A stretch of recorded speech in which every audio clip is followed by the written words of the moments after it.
Un dels valors que més treballem a les escoles per la seva importància en la vida real és el valor de l'empatia. I avui, en aquest vídeo, t'he preparat un recurs que espero i desitjo que et sigui útil per treballar-la. Maestro Luis, propuestas educativas para educación primaria. L'empatia, com molt bé ja sabeu, és la capacitat de posar-nos a la pell d'una altra persona. És la capacitat de comprendre com s'està sentint una altra persona i així poder-la ajudar o poder tenir una millor relació. Doncs bé, aquest recurs que t'he preparat consta de 5 imatges. Aquesta és la imatge número 1, en la que surt uns nois jugant a futbol que sembla que s'ho estan passant la mar de bé, mentre que hi ha una nena que per l'expressió és una expressió de tristesa, de tristor, no? Doncs què li pot estar passant? Hi ha més imatges. Aquí tenim a un nen totalment enrabiat que està destrossant la seva taula on tenia els seus plastidecors i altres objectes, i la senyora que pressuposem que és la seva mare, doncs que està amb les mans al cap amb expressió d'una mica de desesperació, no? Perfecte, seguim amb més imatges i després us explico la proposta d'activitat. Tercera imatge. Tenim una nena que està rebent un regal. En aquesta fotografia, en aquesta il·lustració, doncs les 3 persones estan bastant contentes, en especial la nena que està rebent el regal. Quarta imatge, doncs un senyor que s'ha hagut de pujar a dalt d'un fanal perquè un gos ferotge sembla que el volia atacar. I l'expressió d'aquest senyor, en aquests moments angustiosos, angoixants, és de por. I l'última imatge tenim una nena i 2 nens jugant a la xarranca i sembla que s'ho estiguin passant la mar de bé tots ells. Doncs fins aquí les imatges. He de dir que l'autoria d'aquestes imatges no és meva.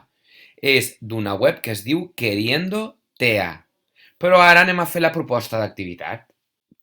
La proposta d'activitat és un PDF que he dissenyat i que el teniu per descarregar gratis a la descripció d'aquest vídeo.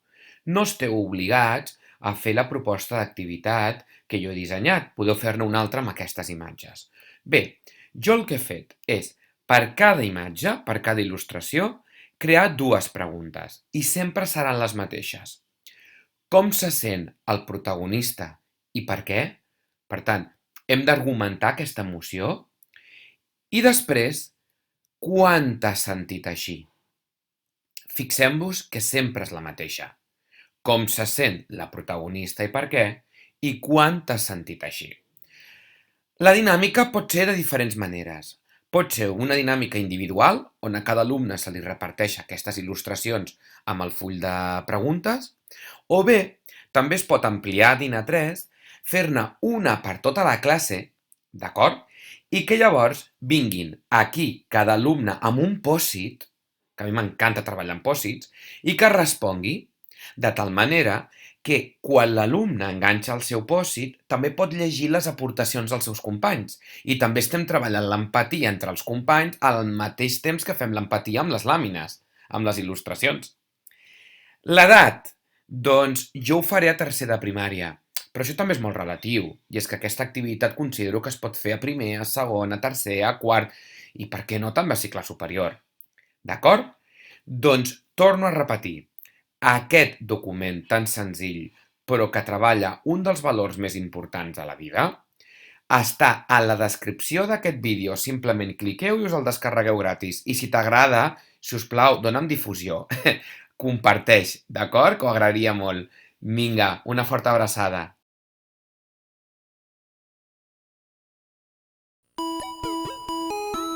Maestro Luis, propuestas educativas para educación primaria.